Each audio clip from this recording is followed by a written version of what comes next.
Assalamualaikum warahmatullahi wabarakatuh. Perkenalkan, nama saya Jan Permana, NIM 2002051, jurusan Administrasi Pendidikan. Manajemen pengelolaan usaha. Yang pertama yaitu planning atau perencanaan.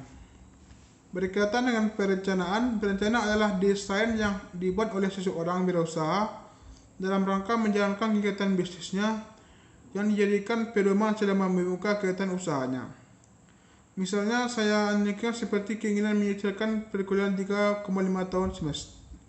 Keinginan ternyata bukanlah sebuah rencana, tetapi suatu bagian dari keseluruhan rencana yang akan kita buat. Keinginan untuk mencapai sesuatu tersebut akan kita tuangkan dalam sebuah perencanaan yang tertulis, seperti memikirkan, menimbang, memutuskan, dan menentukan mulai dari apa, bagaimana, seperti apa, dengan siapa, dan untuk apa kita mencapai tujuan tersebut. Maka dikaitkan dalam konteks wirausaha, maka hal yang tertulis di atas haruslah terdapat dalam sebuah perencana, termasuk menetapkan tujuan, memilih alternatif, menetapkan alternatif, dan menjalankan alternatif tersebut.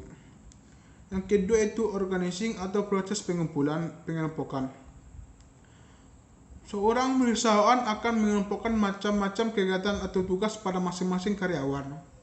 Tujuannya agar terlihat jelas tanggung jawab masing-masing mereka terhadap tugas yang diberikan sesuai bidang keahliannya.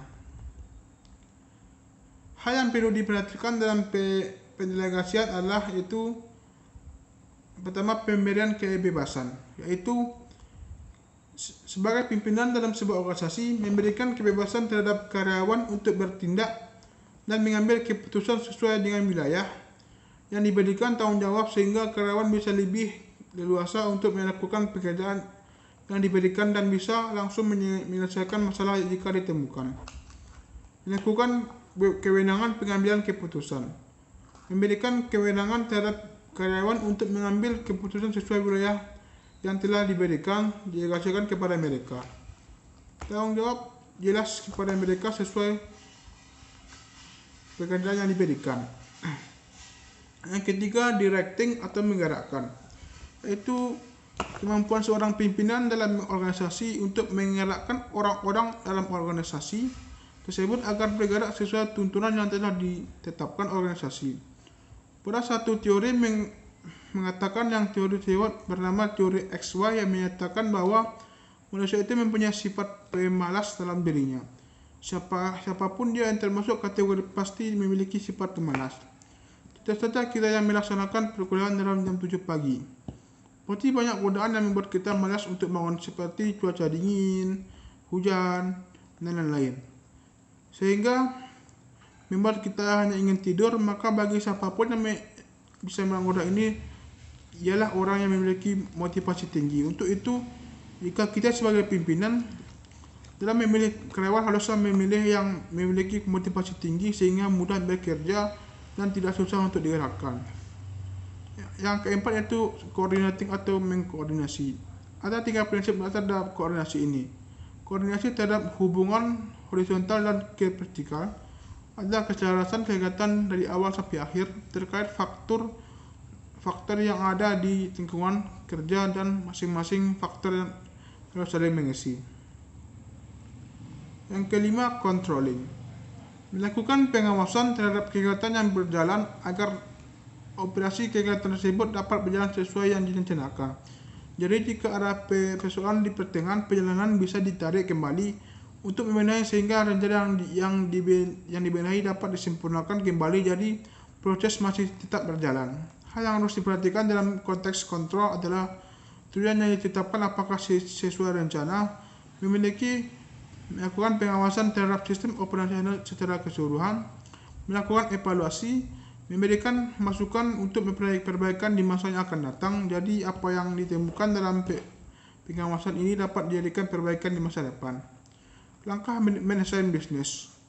Menetapkan tujuan dan sasaran yang luas, mengelompokkan dan menghubungkan beberapa fungsi organisasi kecil yang akan dibangun untuk bisnis kita, menguraikan pekerjaan tersebut yang akan diisi dalam proses perjalanan bisnis bersama rekan bisnis. Prinsip yang harus diperhatikan itu fungsi melekat. Dalam organisasi, fungsi melekat pada organisasi kalau untuk dunia bisnis dalam kaitannya ada sebagai organisasi kecil ada wewenang, tanggung jawab, komunikasi dan hubungan staf meskipun dalam media usaha tidak ada persoalan bos. Yang kedua, ada pengelompokan aktivitas, ada pengelompokan fungsi wilayah produk.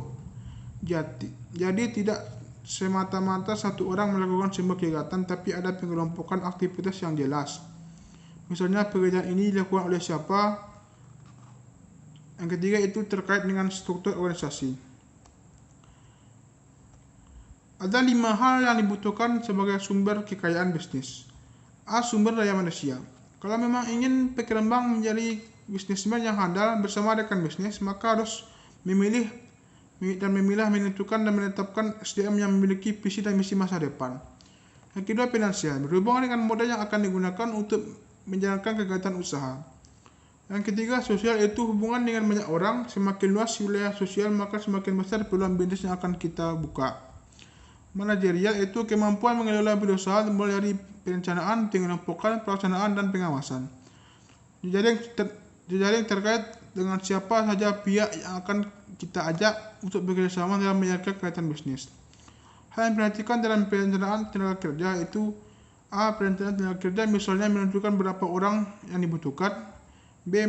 Dari mana sumber tenaga kerja diambil. Dua hal yang harus dipikirkan dalam pengenalan usaha adalah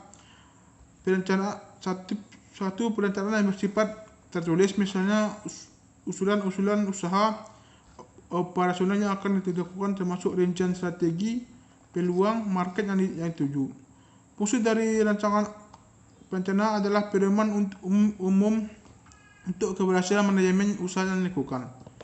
Yang kedua itu sebagai alat untuk mengajukan kebutuhan modal yang bersumber dari luar, misalnya proposal. Sekianlah materi dari saya. Assalamualaikum warahmatullahi wabarakatuh.